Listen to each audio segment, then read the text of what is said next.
This is a special presentation from the Brighton Central School District Board of Education. Welcome to the Brighton Central School District Board of Education business meeting for April 12th, 2022. Great day to be a Bruin. Also opening night for the Rochester Red Wings at home at Frontier Field.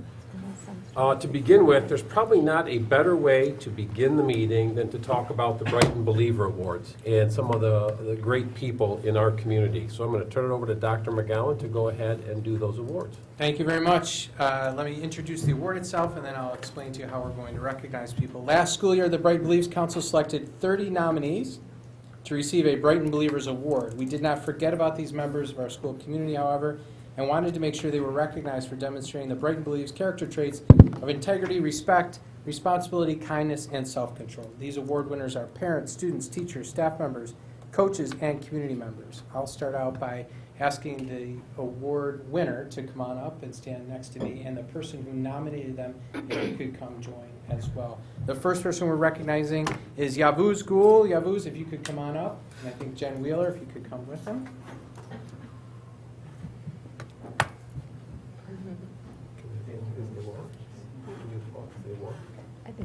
Yavuz Gul, a Brighton parent, was nominated by Brighton High School ENL teacher Jennifer Wheeler. Jen wrote, Yavuz has been an advocate not only for his children and family as new immigrants from Turkey to Brighton, but for all newly arrived refugees and immigrants settling in the Rochester area.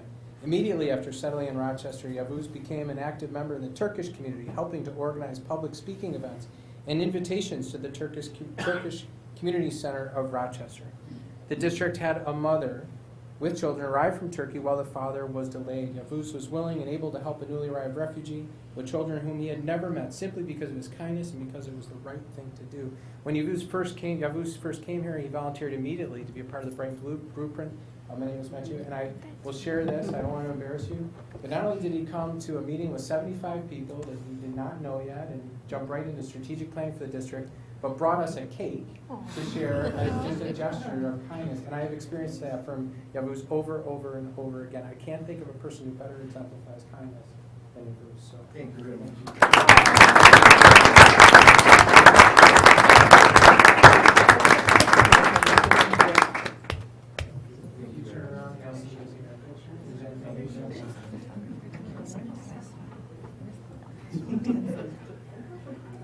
Thank you. That's awesome. Yes. I agree. It's great. Yeah. Yes. Zachary Johnson, and I think you were nominated by classmate Lachlan Presley.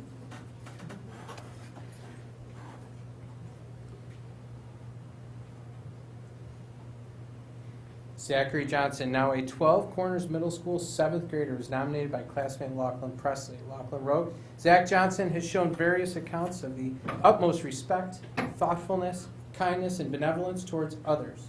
He is always eager to contribute a hand. He is always on task and never takes one action out of selfishness. He has been someone to talk to for several and a friend to all he meets. His energy and enthusiasm are enough to quite positively make the room glow. That's pretty impressive. Furthermore, he uses these simply amazing qualities to help those in need of a laugh or a smile. To synthesize, he shows all the Brighton Believes qualities, and he wears them with pride. And after all the astonishing things he has accomplished and will accomplish, Zach Johnson is undoubtedly one of the greatest candidates for the Brighton Believers Award, and Lachlan Presley is one of the candidates for the greatest write-up. It's really, really impressive. Zach, you're an impressive person. Thank you for all that you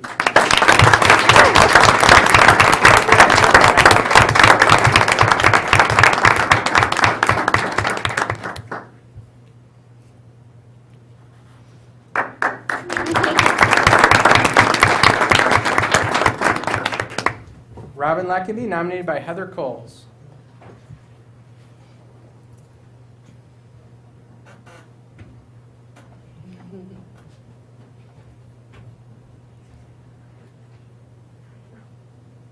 Robin Lackenby, a 4th grade teacher at French Road Elementary School, was nominated by Heather Coles. Heather wrote, Robin Lackenby epitomizes the values of Brighton in multiple ways. Robin is highly engaged with the school as an outstanding teacher at Frez, and she is also very committed to the community. Robin checks in with her students and parents frequently and made many child-centered adjustments during the time of the pandemic.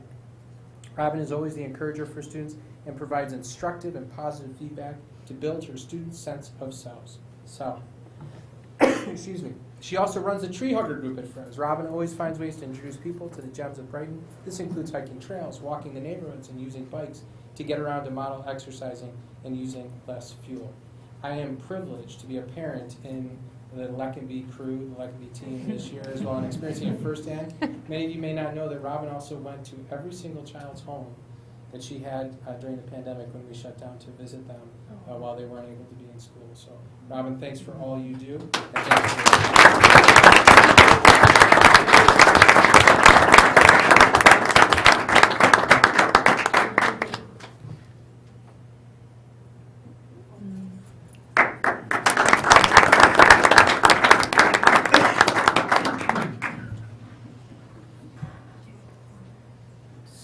Sarah Stabell and Sasha, nominated by Sasha Williams.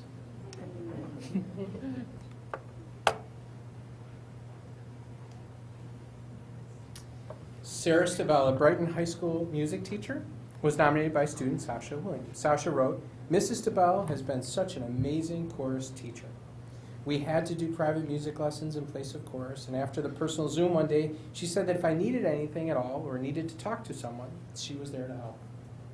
She is for sure someone that I feel safe around, and I know that she is always there to help. She manages so many vocal groups, which seems like a lot of work. I can't think of one negative thing to say about her.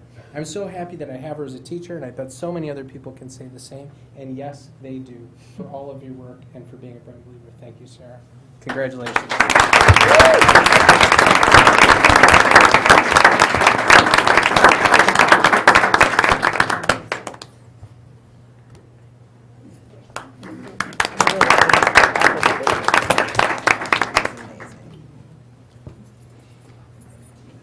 Christine Platt, nominated by Brighton Town Board Member Christine Corrado.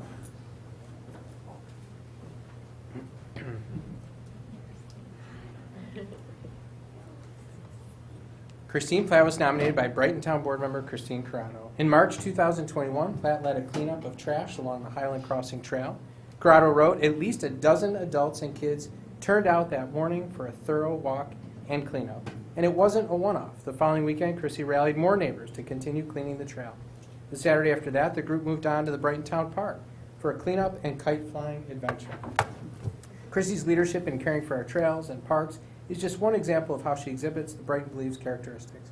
She's also an active and dedicated volunteer with Hope Dealers BTC, Be the Change, an organization dedicated to providing support to anyone affected by substance use disorder, and addiction through outreach, community cleanup, and education.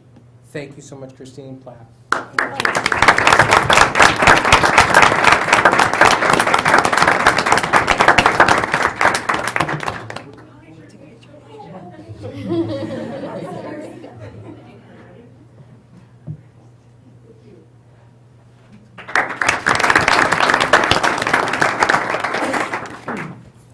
Justin McVeigh, nominated by Sheila Goldsmith.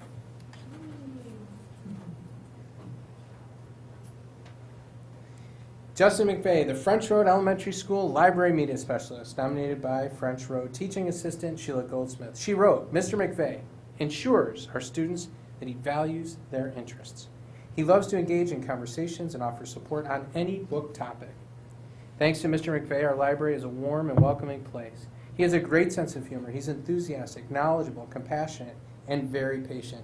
He also encourages students to get things that aren't available at French Road from the Brighton Memorial Library, where he volunteers. Before the pandemic, he also participated along with the chorus, playing piano. I believe Mr. McVeigh is an excellent candidate for the award and among the best librarians we've come to know and enjoy. You've simply transformed the library at French Road. Thank you for all your contributions, Jeff."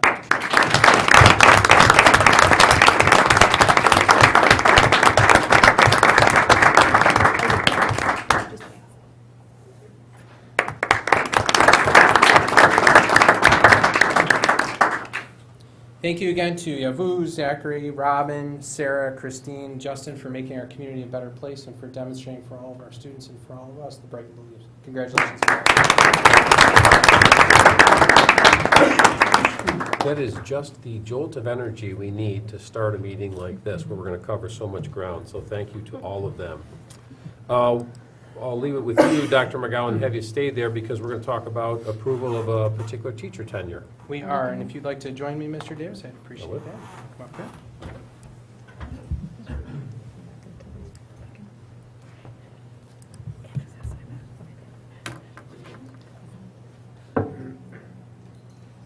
Stacy Woke-Ocean is joined here tonight by her son and her husband.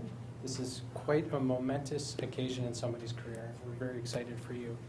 Mr. Tappan wrote to me, I am pleased to recommend Ms. Stacy Woke-Ocean for a tenure appointment in the Brighton School District. Stacy is a dedicated reading teacher excuse me, who goes above and beyond daily to ensure the success of her students while building deep and meaningful relationships with each of them as well. Stacy has her bachelor's degree in elementary education, social studies from SUNY Oswego, and her master's in reading from the University of Buffalo. Before coming to Council Rock and Brighton, she worked at Gates Chile as a reading specialist, the LA content leader, and at Comac School District downstate as a reading specialist. She also served as a literacy coach at French Road before coming to Council Rock as a reading teacher. He also wrote that Stacy is a wonderful asset and resource for students and staff here at Council Rock as a reading specialist. She meets with students each day, builds strong relationships with them, knows their strengths and their needs in order to help them grow in each area of reading. I apologize. She is also a great resource to our staff, sharing some of the expertise she has gained as an instructional leader through her consultations with them. She makes incredible connections with parents and families that she supports. Sometimes serving as a case manager, she works closely with families, connecting them to provide necessary supports for both her students and families. She frequently collaborates with them to prepare and share progress that their student has made within the area of the LA. Under Stacy's care, families feel connected to their child's learning, classroom, our school, and their progress. For this and so many other reasons, we're so excited to commit to you for the rest of your career and recommend a tenure appointment. Congratulations, Stacy, if you could come on.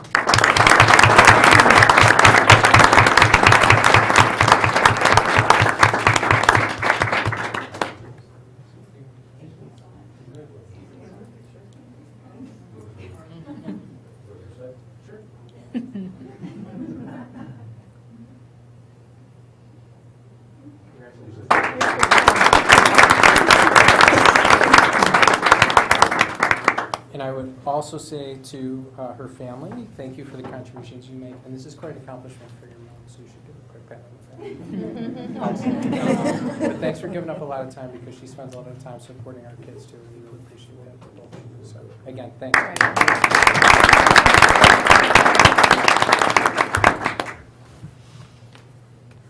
All right. Next up. Letting people go. No. After. Yeah. Next up, we have public participation. Dan is not here, so if you would like to participate, please, let me try that again. So if you would like to participate, please raise your hand, and I will call on you, and we'll ask you to come to the podium and state your name and give us your feedback, please.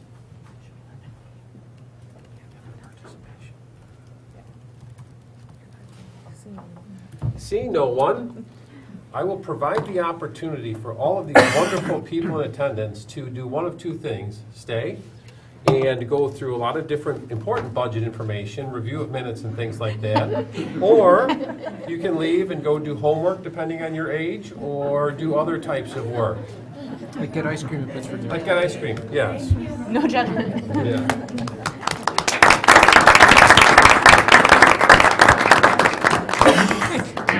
Thank you all.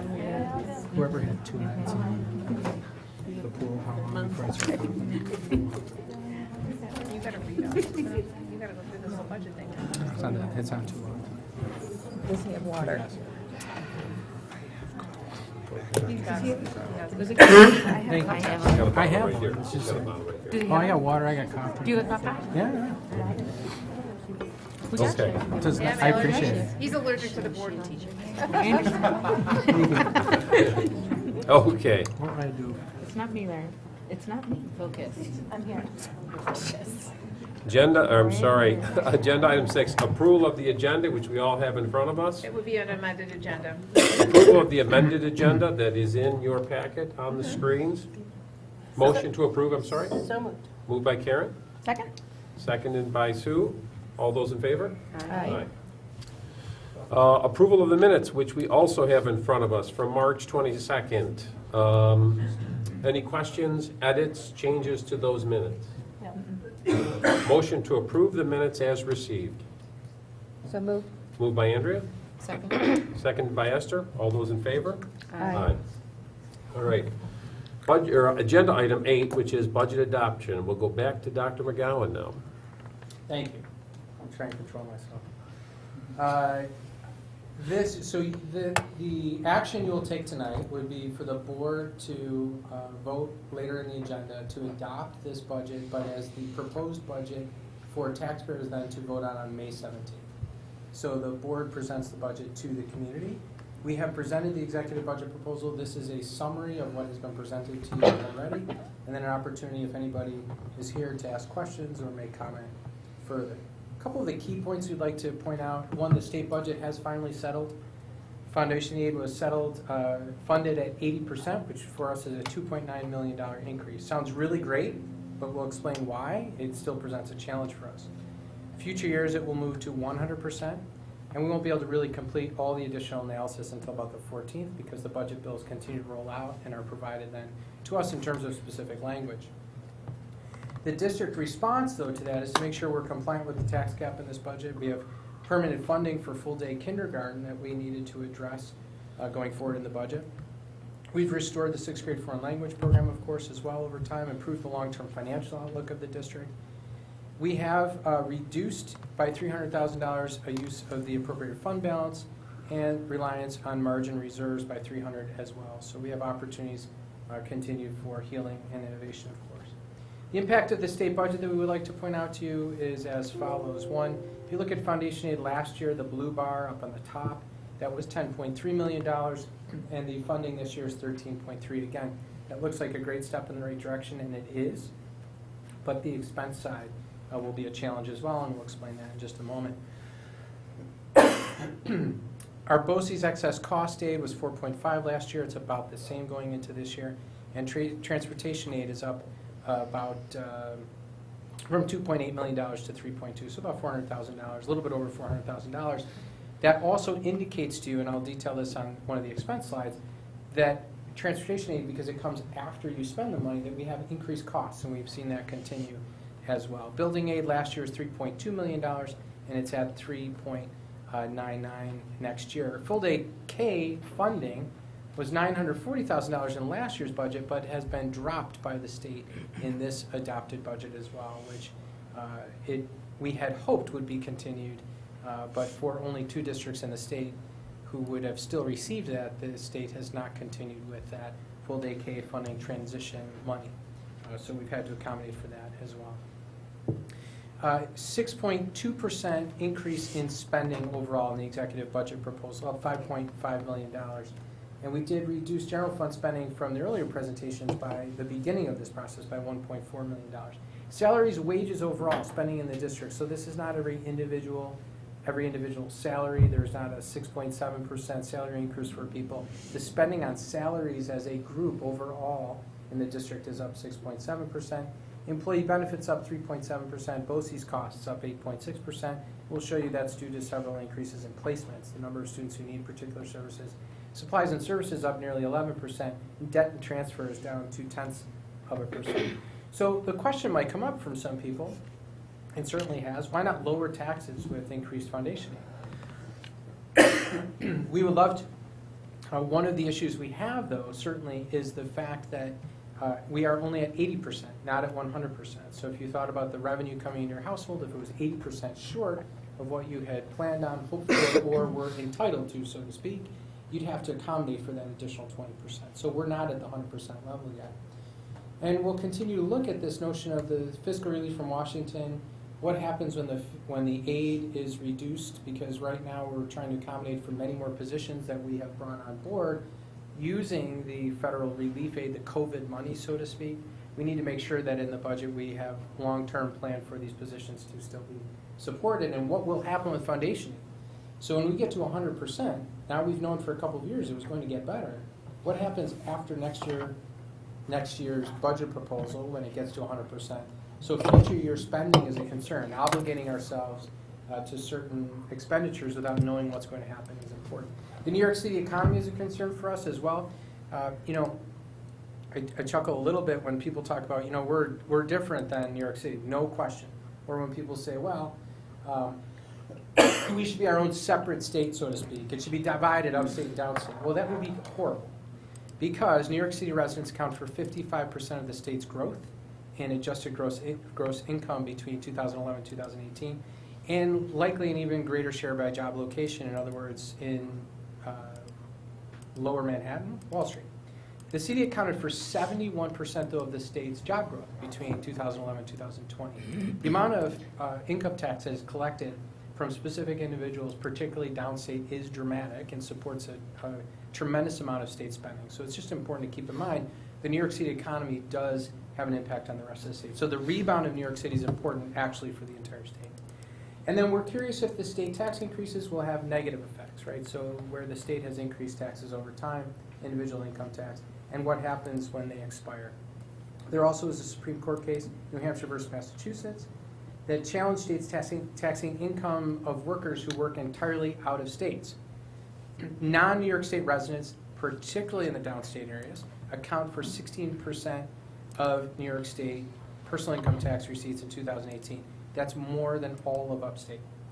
So if the state is not allowed going forward to collect income tax for those that work remotely out of state but in New York State businesses, we will have a tremendous challenge as well. So we need to understand the impact of those things going forward and keep an eye on that. Excuse me. Why not lower taxes? Spending pressure versus revenue growth is important to consider as well. Mentioned the foundation aid, $2.8 million, and tax levy of $1.2 million. But expenditure-wise, the bar on the bottom, it far outpaces the revenue that is expected to come. Minimum wage adjustment of $980,000, which was done during the year to remain competitive and to be fair in terms of a living wage for our staff members, particularly those hourly staff members that aren't in the same place salary-wise. Our contractual salary increases that are planned going into next year, budgeted for going into next year. New positions that have been added over time, some of which supported by federal funds, but we still need to make sure we're matching projected revenues to those positions. The health insurance increase of $615,000. BOCES placements, as I mentioned, that percentage increase on an earlier slide, up $775,000. And a big expense for us.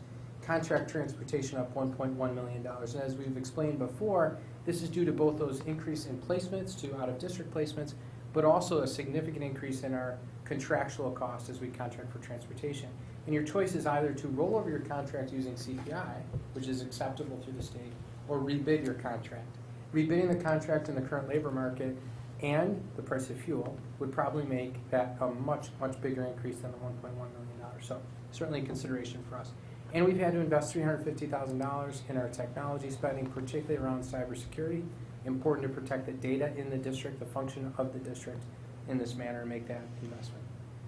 A couple other numbers we'd like to point out to you just in terms of the budget summary by object.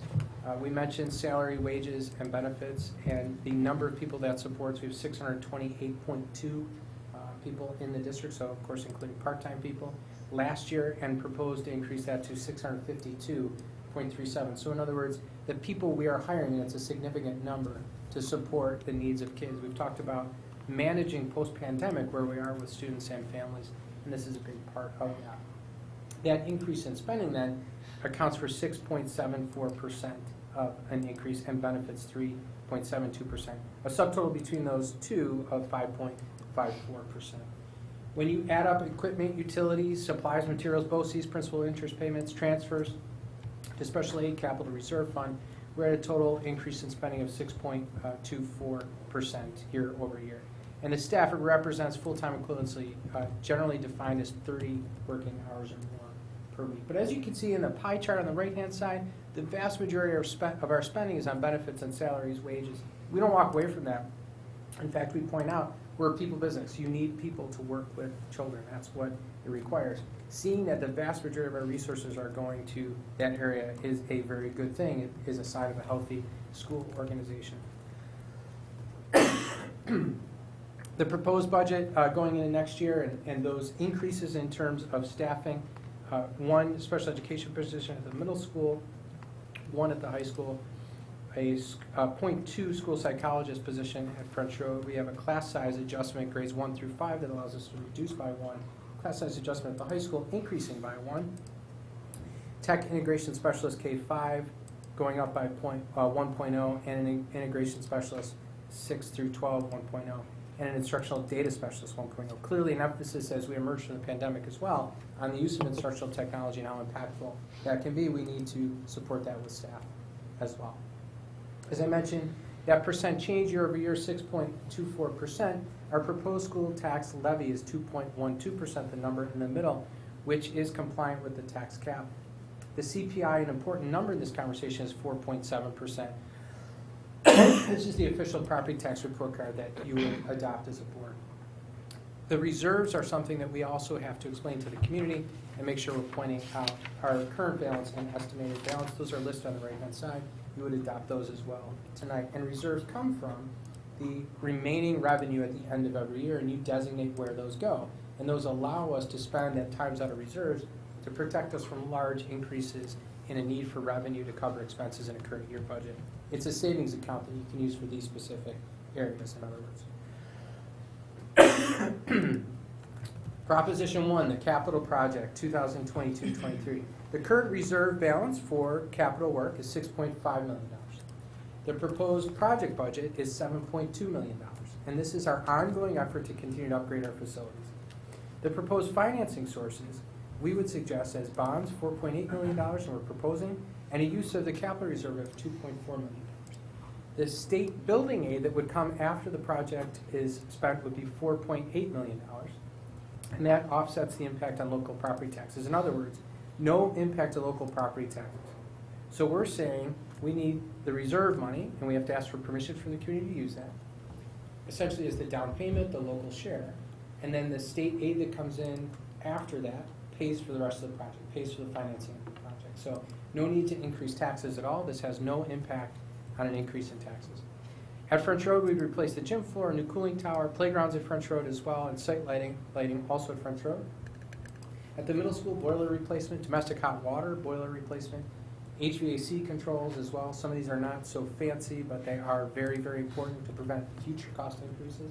Replace the gym floor and bleachers, renovation and rehabilitation of the gym, and roof replacement at the odd lower roof. Really important, again, to remind people that these are things that need to be done. These aren't wants, these are needs, these aren't fancy, these aren't like some kind of upgrade that is exorbitant. These are the things that you have to do to maintain your buildings.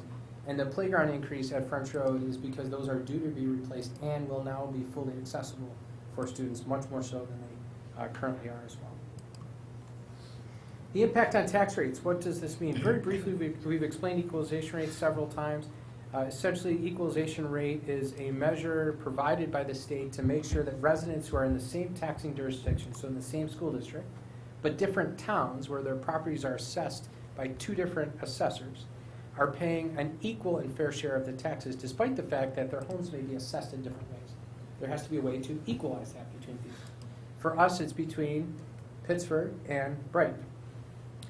Current year, the number in the middle, 95%, 91%, is basically a measure that the state says the assessments in the town of Brighton are 95% accurate towards 100% value. And Pittsford is 91%, which means the rate has to be equalized, resulting all the way on the right-hand side in a charge of $26.54 per $1,000 of assessed value in Brighton and $27.72 in Pittsford. In other words, it's more in Pittsford, $1.18 more, to account for the fact that their assessment is 4%, I don't want to say inaccurate, but not true to the 100% value, less so than Brighton.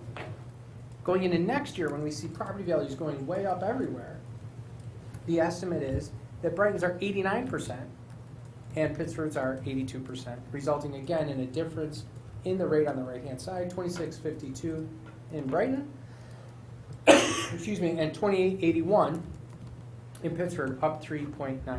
So we just want to make sure it's understood that that's the reason why there's a difference between the two towns tax differently. In terms of equalization and the levy increase, then what does that mean going into next year? This proposed budget based on what we can estimate now, and the board doesn't set the tax levy till August, until we're given the full values in each town, and that's when that happens in every school district across the state.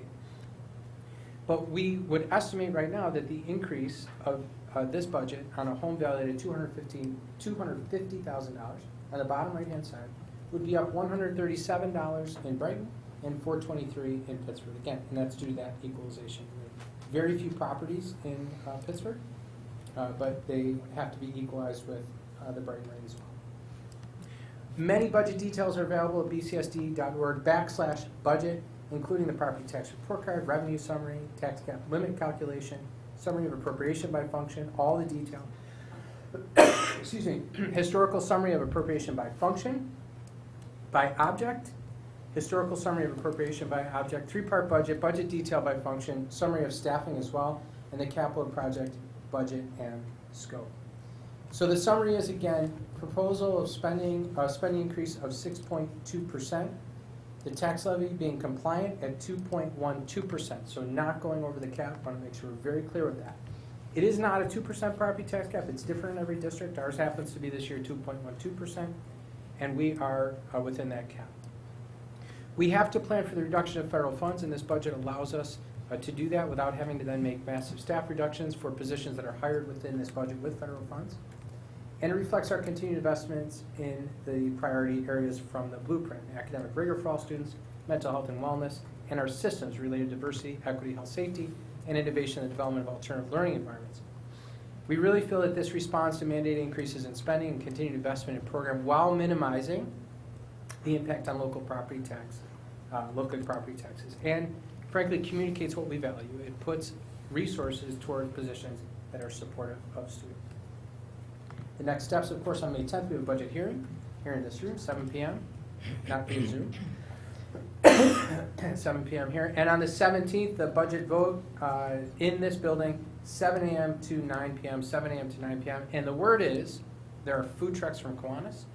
And I should say, of course, in memory of Gretchen Schaefer and the spaghetti dinner, there will be food trucks. We're no longer spaghetti. It's much better if we do it this way, right out back. But very excited about that as well. That was the Al Lewis spaghetti dinner, a very important part of our tradition here. Gretchen used to remind us of that all the time. And Al was, of course, an esteemed administrator and school board member here in this district for many years. And in his honor, that dinner occurred for many, many years. Any questions for me on the budget? And we'll certainly open it up to Q&A, although I don't necessarily see anybody who's here for Q&A. No. Dr. McGowan, obviously as a board, we've been talking about this for quite some time. Greatly appreciate the work that Lou and his team have undertaken, such that we can, as you described, minimize the impact to our community and make responsible use of our funds, our appropriated funds. So grateful for all that work from Lou and his team and everybody.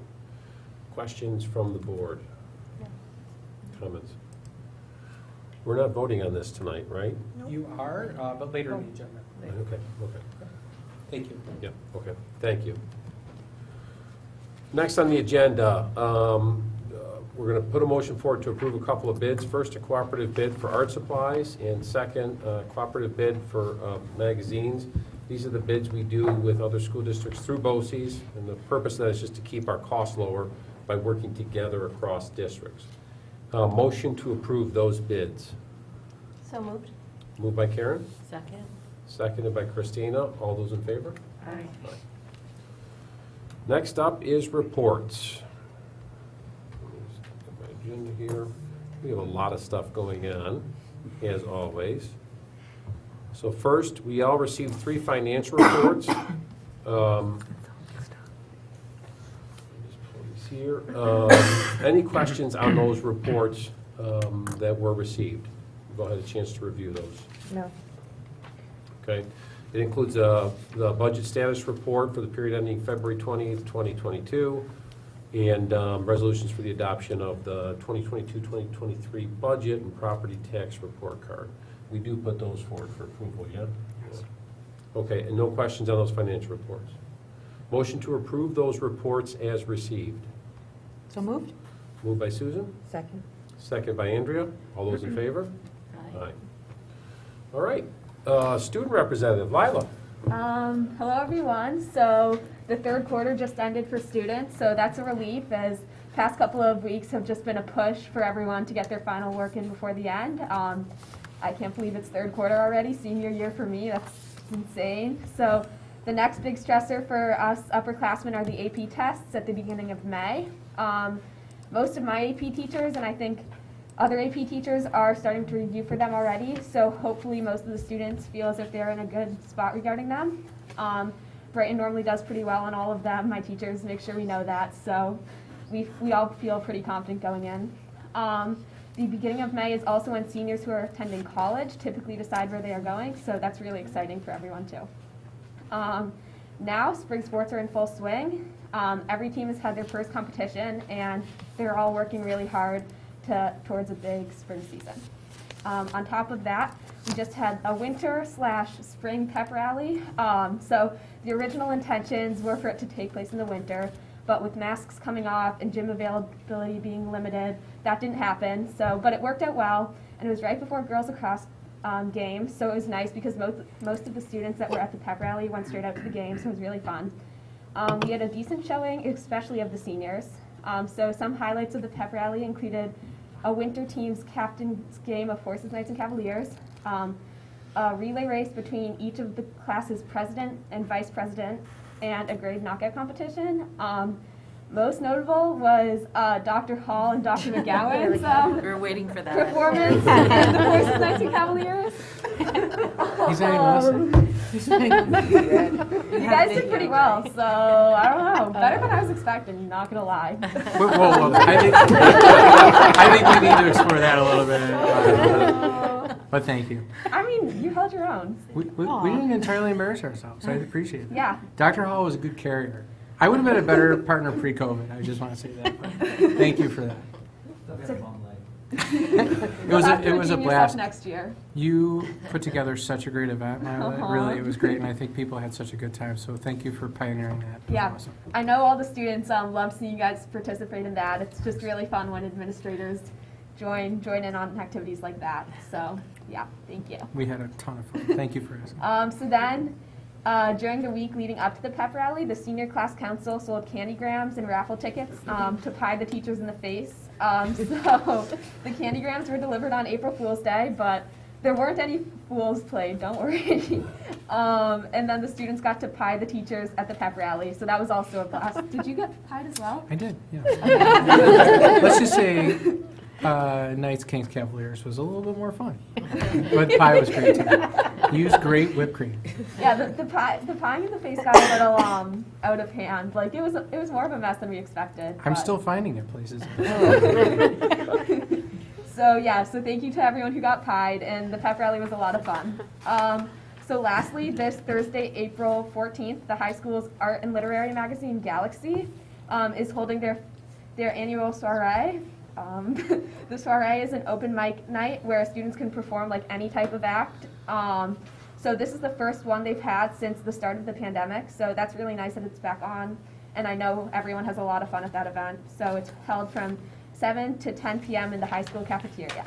So that's all for tonight, and thank you all for your time. Cool. Thank you. Thank you, Lila.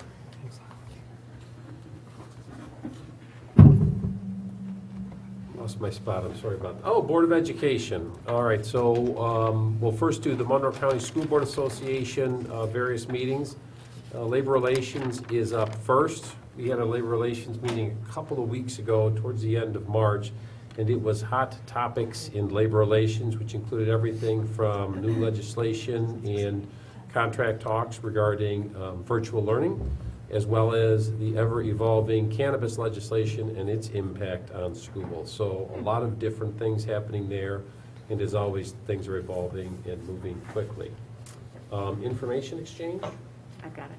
You got it? No, you got it. I saw it too. Yep, we're meeting tomorrow, either in person or Zoom. And the subject is Systems Integration Project, and it's project update. And this is a program, Monroe County Systems Integration Project is part of the United Way in order to create more equity throughout the community. And so that should be a really interesting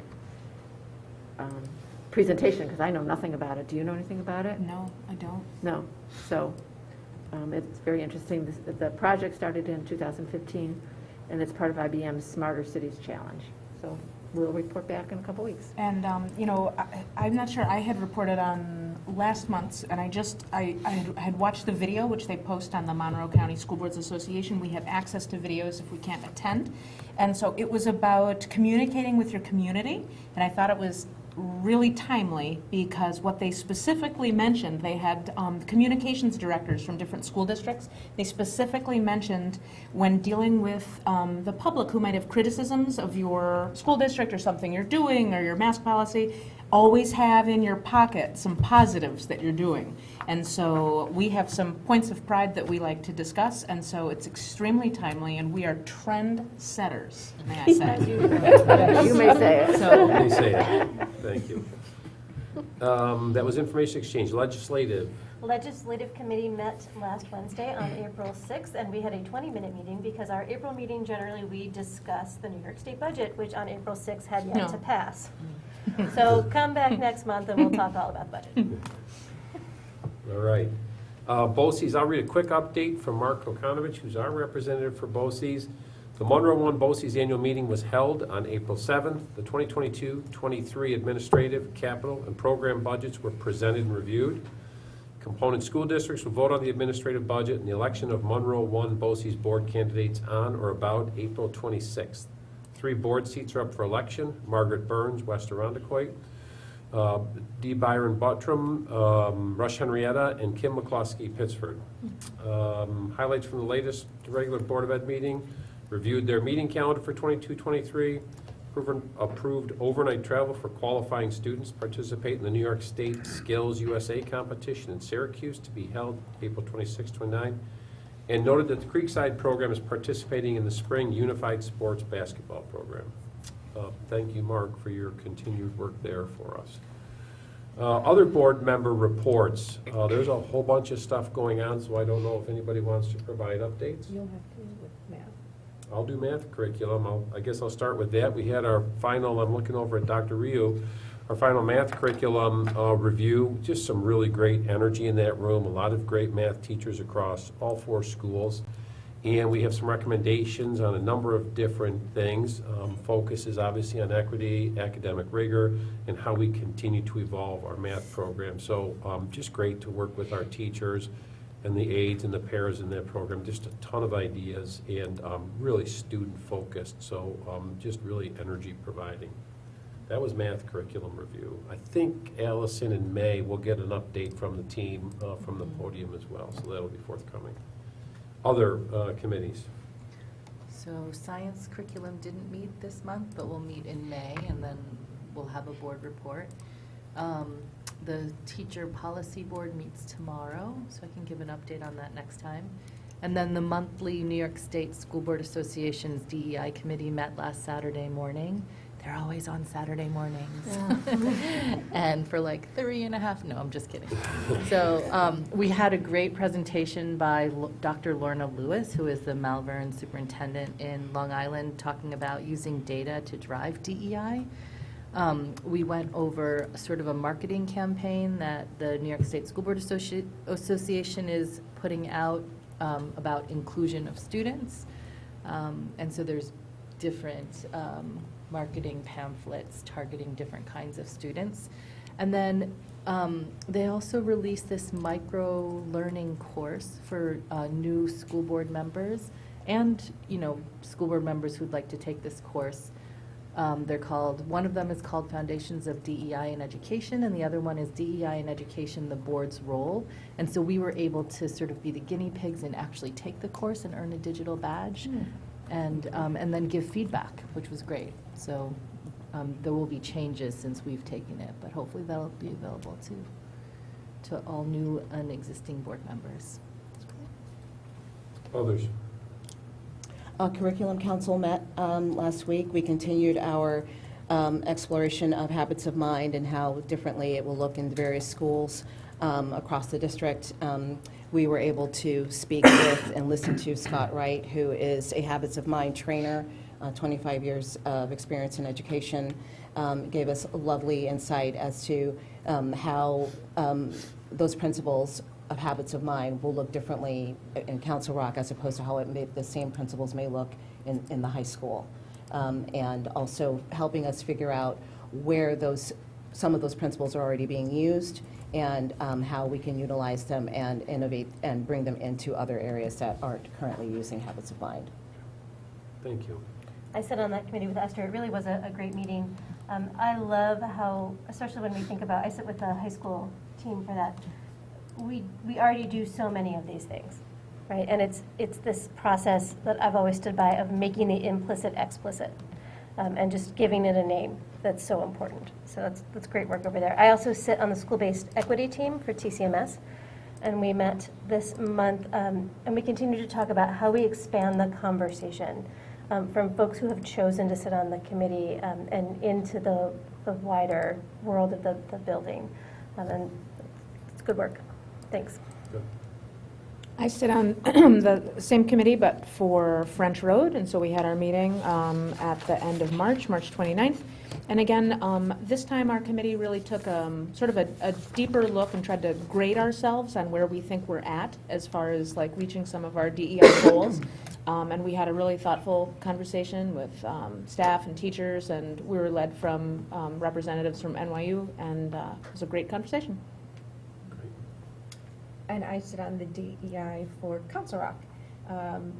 And we spoke a good amount. I had it check out for the second half, but some current issues that have evolved through the years and how we as a committee, as a group, can handle them and how we've handled them as a Brighton community and going forward, how that impacts our faculty and administration and the kids. Good.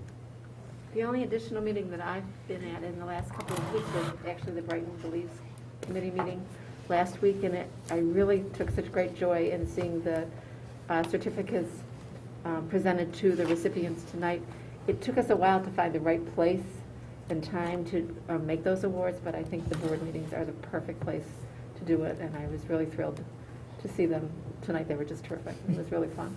Just a really interesting group of people across the whole spectrum. Yeah. Just fantastic. Yeah, it was really nice, but I'm glad to see them at the board meeting. I think it's the perfect place.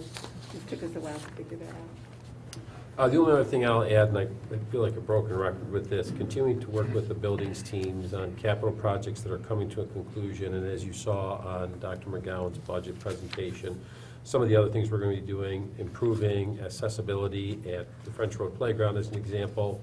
For those who participate in events at the high school in the winter, the inside of those windows get ice on them because they're so bad. So part of that project, part of the capital project will be addressing some of those situations. So I say this every time, our buildings folks are just amazing. They're on top of things, they're fixing things, they're identifying things, prioritizing. So just really great work being done by that entire team. So I just believe our facilities are in great hands because of the work they all do. Thank you all for all those contributions. Quickly, thank you to Karen and Sue for their participation this past week, or last week, 2 weeks ago, last week? Last week in both the FRES principal search and the Director of Visual Performing Arts, Instructional Technology, and Data Compliance search that took place on Tuesday. So yeah, thank you both for your time on that. That was a long day, but important and immediately student affecting. So excited about the outcomes there. BTA, Nicole. Hi, how are you? Good. So hopefully you enjoyed some of the awesome pictures and the links. It's always fun to kind of get those and put them in and see what wonderful things that kids are doing. At Council Rock, we had Mrs. Allen and Mrs. Bruce used crayons to write an opinion piece with the focus on having stating their opinion, providing 3 reasons, have a concluding sentence, and they used the story The Day the Crayons Quit to help guide their writing. So there's some examples of that. Paula Tantillo submitted that she is running the mentor program for the new teachers at Council Rock, and she wants the board to know how wonderful all the new teachers are. They're hardworking, open-minded, flexible thinkers, eager to learn and grow. They come once a month to meetings after a long day of teaching. She said they're very positive and that they are focusing on instructional professional development, and right now they're working on habits of mind, social emotional teaching, and technology. For extended studies, the geologist Tyler Lucero came back and he had done lessons with all second graders in the classrooms, and he met with the extended studies groups, and they had mystery rocks, so he came and revealed where the locations were from. He was very impressed with the details, things that they noticed, claims they made, and evidence that they presented. So, nice job. I love the picture of Jenny Moole from Frez dressed as a T-Rex. So she came to visit the French Road Orchestra to talk about what it will be like when they come to 12 Corners and join orchestra. The 4th grade team had a grant for mini microphones to help students record themselves on the iPads. I would love to do this at Council Rock. Each classroom got 12 mini microphones for students to share. They love being able to hear themselves, and they're recording for fluency, sharing information. Such a great idea. Because of the Nancy Beck Foundation, Susan Verde, a New York best-selling author, is going to have a virtual visit with all 3rd and 4th grade students on May 2nd. Students have been reading and listening to her I Am series during health class, and they'll keep reading up until the visit. Additionally, in health class, students are practicing mindfulness strategies.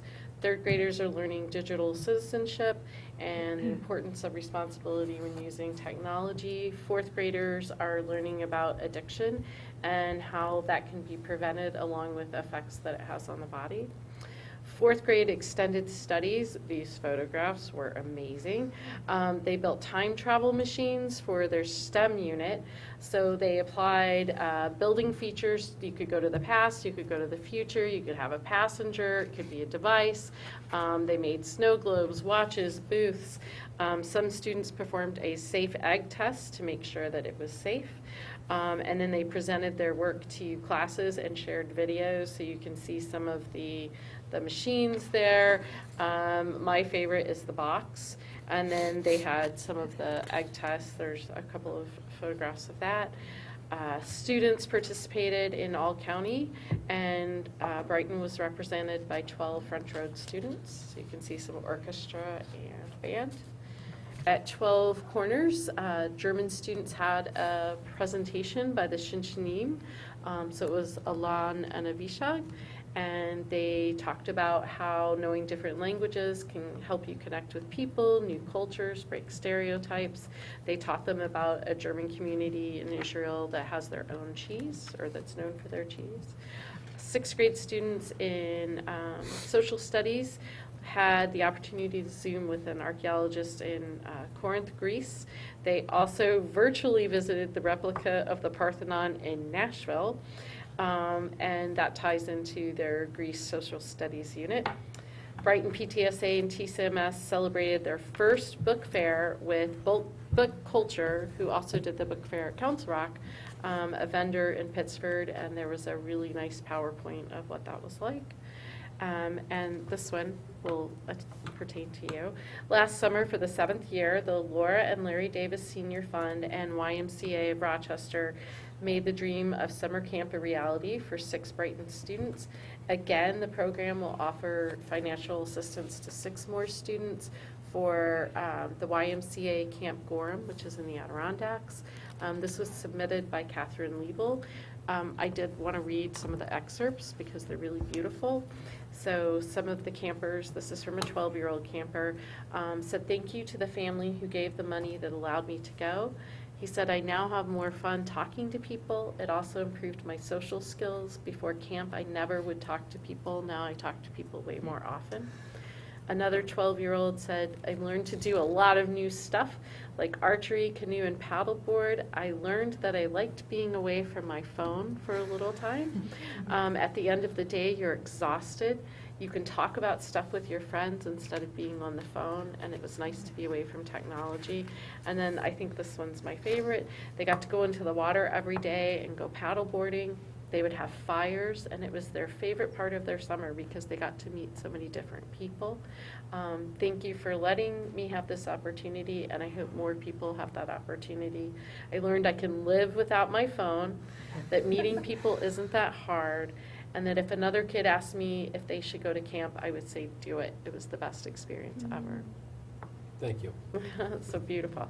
And then from the high school, the German department has the national German exam every year, and there was an attachment, a commendation letter that I put in that just was a thank you so much for having your students participate. It's a nationwide test, so they can see how they compare to others. And if you score in the 90th percentile, you can become eligible for a 4-week study trip program to Germany with all expenses paid. Brighton has had 19 student winners since 1986. So, yeah. And that's all I have. Thank you. That's a lot. Thank you. Peter. Okay, the PTSA report. The Spiritware sale is still continuing. It will be ending soon, so please get your Spiritware now. Elections are coming up and you must be a member of the PTSA to vote. Movie nights have returned to Frez, and ice cream nights to Council Rock. The Bonfire will also return after 2 years to CCMS. We're always looking for volunteers. And May 4th is the PTSA Lifetime Membership Achievement Award. And that is all I have. Thank you. There's an award winner in the room, isn't there? Part of my report was to recognize our colleague Lou Limo, PTSA Life membership.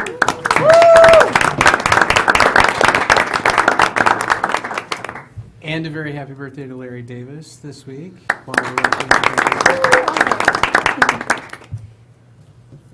I think turnabout is fair play. Anything else?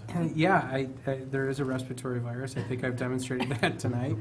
But I've tested. I should probably now not joke about it. And say I've tested negatively many times throughout the past 2 weeks, and seem to just have a cough. But it's not about my respiratory virus.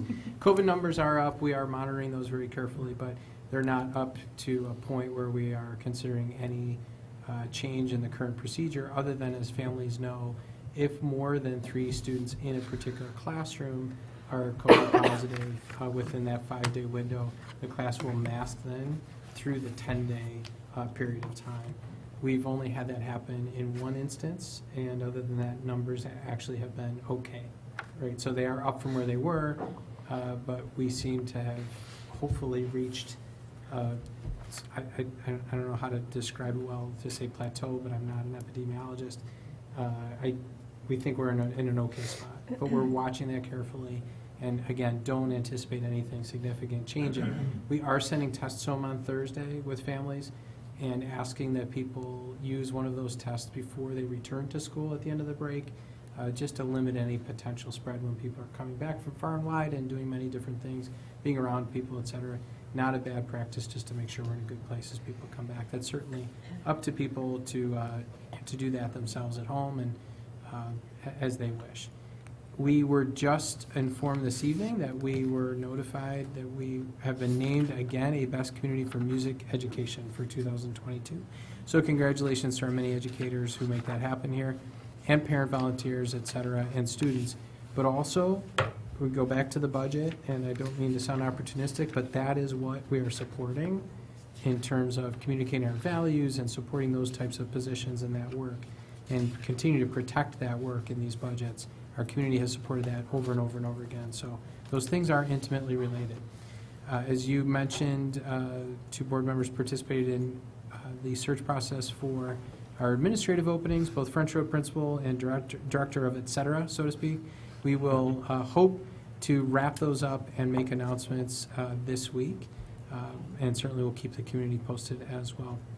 Thanks to all of you for your support throughout this budget process. Lou for his expert financial leadership and making that happen, and all of our budget makers for all they do to participate in making what we think is a very thoughtful budget proposal to the community. And finally, Ramadan Mubarak, happy Passover and happy Easter to our community members, all celebrating and recognizing at this time of year.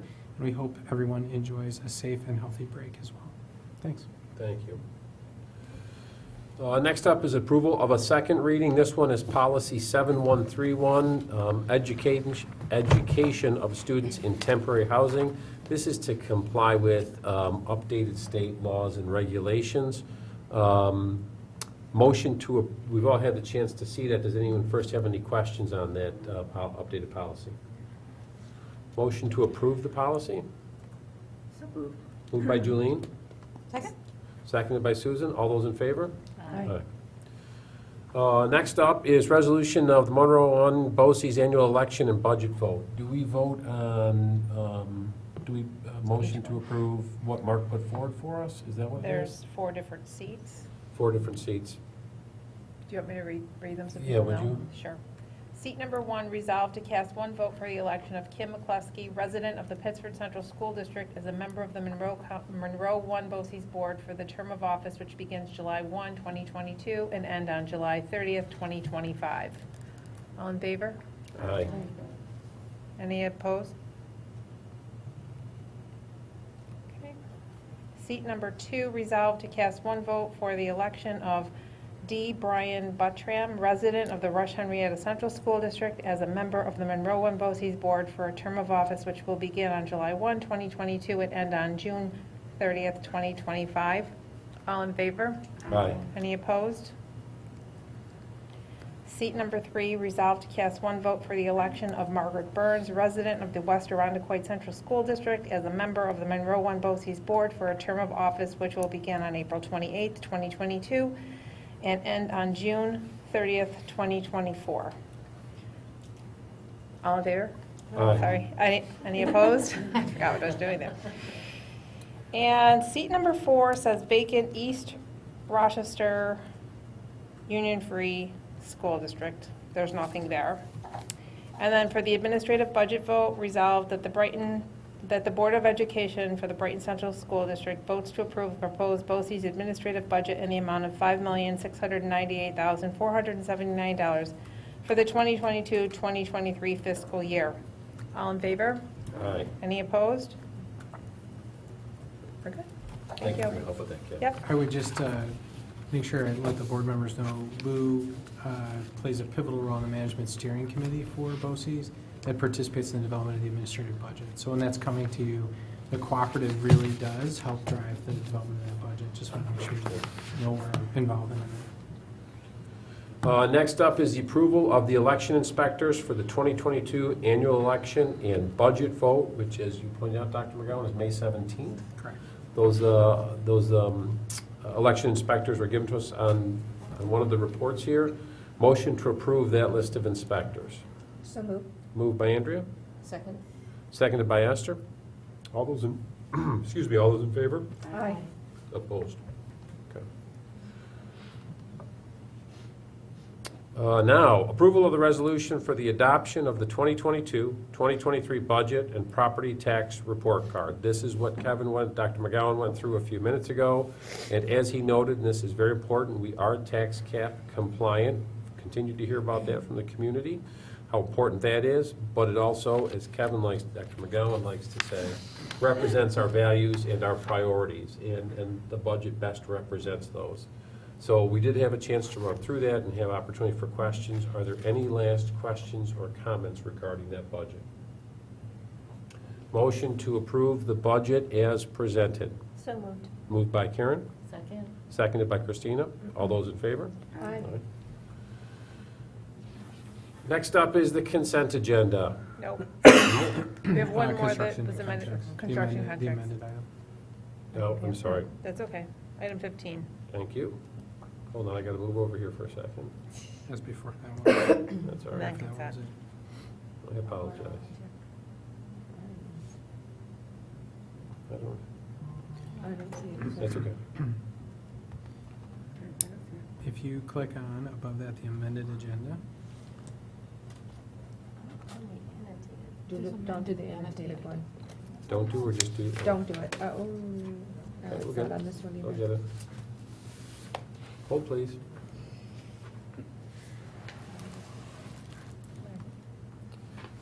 Here we are.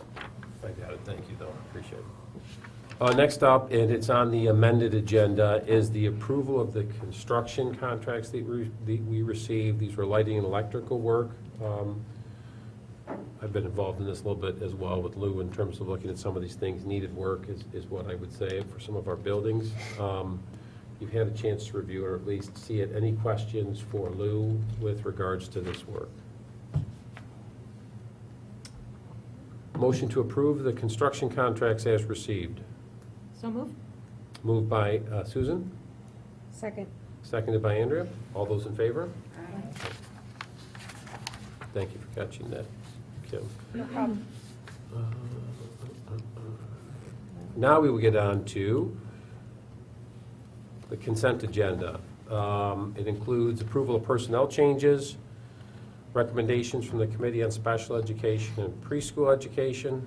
Wow, a number of different things. Obviously, as Lila pointed out, we have a lot of activities going on, so a lot of different fundraising opportunities, ways to support a number of our clubs and teams. And it includes, let me just get back up here just so I can get it. Bunt cakes for one. Among other things, you could have a lot of food and get some you get your car washed. There's a whole bunch of stuff available there. And a gift. We like to read the gifts. A gift from Randy Graff to the Visual and Performing Arts Department of a wedding dress.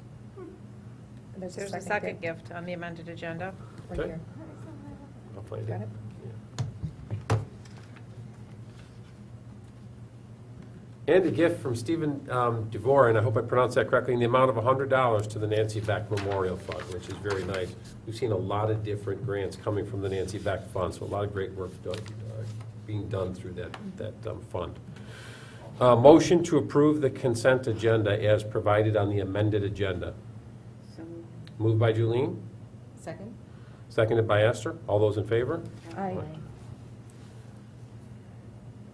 Any other comments before I put forward a motion to adjourn? Have a great break. Have a great break. There's a great departure gift there. Have a great break. Motion to adjourn this meeting. So moved. Moved by Karen, Second. seconded by Susan. All those in favor? Aye. We are adjourned. This has been a special presentation from the Brighton Central School District Board of Education.